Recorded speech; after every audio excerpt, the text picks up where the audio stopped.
The movie starts as we see a woman named Natalia and her mother, Alina, drive through a storm to the hospital. The woman is in labor. In pain, she begs her mother to drive quickly. When they reach the hospital, a nurse at the reception informs them that no doctors are available at the moment. So, she herself helps the woman. Natalia finally gives birth, but the baby doesn't cry. In fact, he floats in the air like he is lighter than it. The three are stunned. Natalia grabs the umbilical cord and gently pulls him towards her. Natalia and her mother run away with the newly born, without providing their information to the nurse. Natalia is over the moon to birth such a special child. She assumes that her baby is an angel. At home, Natalia assumes that if he eats something, he will stop flying. Alina asks her who the father is, but it turns out that Natalia doesn't know, because she was a prostitute.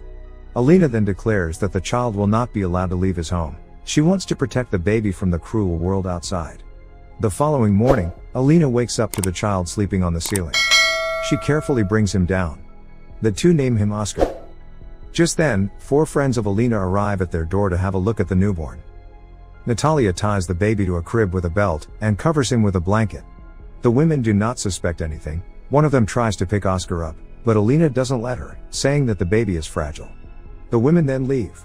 The two then make the house's ceiling comfortable for the child, so he can sleep freely.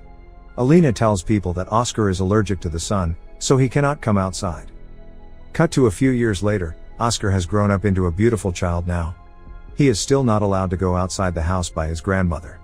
His everyday life includes looking at people through the window and watching Batman on TV.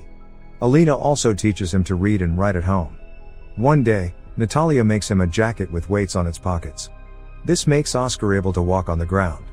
Natalia is happy, because now she can send her son to school. However, Alina is against him leaving the house for his own safety. Even when Natalia insists, Alina doesn't budge. One day, Oscar is alone in his house, when he opens the window and tries to get out of it. When Alina and Natalia come back, they are shocked to see the window open. Initially, they thought Oscar had run away from home, but apparently, Oscar's jacket had fallen off him and he was stuck in the ceiling. Not taking any chance further, Alina starts to shut the windows permanently, but Natalia has had enough. She wants her kid to go outside and look at the real world. She fights with her mother, and takes Oscar outside that night. While on their walk, she tells him to keep his power a secret, to keep himself safe from the bad guys. He limps while walking, as he hasn't walked that much in life. That day onwards, Natalia starts to take him out every day in his jacket. They walk hand in hand. Natalia even teaches him to walk better. One day, Natalia and Oscar are shopping, when she leaves Oscar outside a store. While he waits, he bumps into a little girl named Agatha, and drops her groceries. The little girl is mad at him, and asks him to help her carry the groceries to her house. At first, Oscar hesitates, but then he agrees to help her carry bottles. The two walk away from the store. They talk about several different things on their way. After they walk for a while, Oscar is tired because of the weights in his pockets, so he throws them out. The weight of the bottles keeps him on the ground. But when they reach Agatha's home, she asks him for the bottles. Knowing that he will fly away without them, Oscar refuses. The two tug the bottles and eventually drop them. Since the weights are gone, Oscar flies up, but thankfully is stopped by a roof. The little girl assumes that he is a superhero, and watches him in awe. She gives him her backpack so that he can stay on the ground, and promises to not tell anyone. Natalia is at home, worried to death about her son. Just then, he comes home running. He tells his mother about his new friend. When asked if she knows about Oscar's powers, he lies and says that she doesn't. From the following day, Agatha and Oscar play together. She comes to Oscar's every day for playdates. One day, Agatha's grandmother brings her over. As Natalia and she talk, Natalia realizes that Agatha knows about Oscar's abilities, so she doesn't allow Oscar to play with her from the next day. Agatha visits Oscar's house every day, but Natalia always makes up an excuse to send her away. One day, Agatha brings her grandmother to Oscar's. Natalia dismisses them, saying that Oscar has to do homework, but Agatha reveals that Oscar doesn't go to school. The grandmother, along with other ladies in the town, calls the police to Natalia's house. They demand Natalia and Alina to admit Oscar to a school. The two agree. It is now Oscar's first day at school. Natalia takes him in, but realizes that the kids are supposed to keep their backpacks and overcoats outside. Saddened, she brings him back to the car, and they come back home. They finally decide to move to a remote town to avoid anyone checking on Oscar's condition. Cut to a few years later, Oscar is all grown up now. Alina had passed away. The mother and the son have moved to the mountains and live a normal life there. Oscar always has his backpack with him. One day, Oscar sees an advertisement on the TV about a talent show. The announcer urges everyone with a unique talent to audition for the show. He wants to take part in the show to showcase his talent, so he decides to leave the town without telling his mother. A few days later, Oscar is at the talent show where he shows everyone his flying abilities. Everyone is amazed. Some assume that Oscar is an angel. Oscar attracts the attention of a talent scout named David, who offers Oscar to be a celebrity.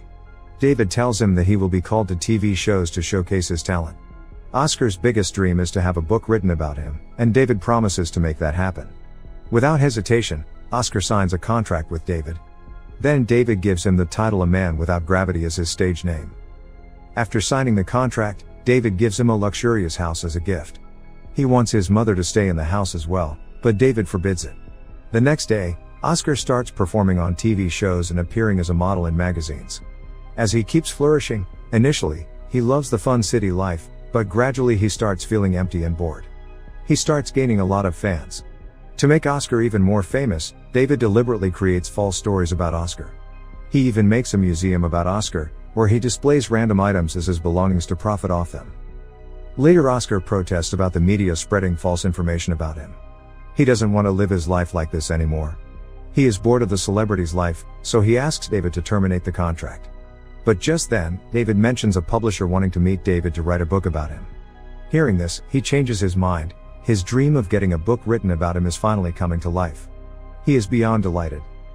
However, when he goes to meet the author and the publisher, he gets to know that they are just interested in selling as many books as possible for profit. They want to exaggerate his life story, painting him as extremely poor in his childhood and adding false stories. Hearing this, Oscar refuses to work with the publisher. The following day, David invites Oscar's mother over, because he knows Oscar misses her. She arrives to a party going on at Oscar's home. Natalia has brought motivational quotes Oscar used to collect back home. Natalia is delighted to see her son, but Oscar is visibly sad. The next day, Oscar makes a mistake while appearing on a live TV broadcast. David is furious at him. Oscar reveals that he doesn't want to be the man without gravity anymore. He asks David to fake his death so he can live a peaceful life. The news spreads like wildfire. Everyone talks about Oscar's death. Journalists come to Oscar's house every day to try and interview his mother. Days pass, and Oscar has changed his identity to Qdamie.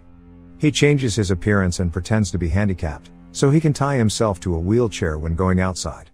Qdamie is now working as a receptionist, at a hotel famous for prostitutes. One Christmas Eve, every room is empty except for one. Qdamie goes to check on the person in the room. He finds the new prostitute there, who tells him everything is fine. As he is about to leave, the woman calls Qdamie by his real name, Oscar. Oscar is surprised. As it turns out that the woman is Agatha. She has started working as a prostitute. They are very happy to finally meet again. The next day, they go on a date and talk about many things from their past. At night they come back to Oscar's room and have sex. They actually love each other, but Agatha still hesitates to accept Oscar's love because of her profession. They get into a huge fight about the situation and Oscar leaves.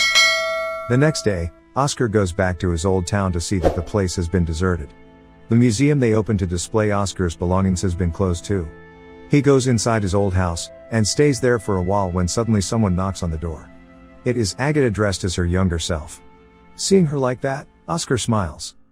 Cut to a few years later, Oscar and Agatha are married and live in Oscar's childhood home. Agatha is pregnant with their child. Oscar has started working as a window cleaner. The movie ends as we see Oscar dresses up as Batman, cleaning a skyscraper's window. He is living his childhood dream.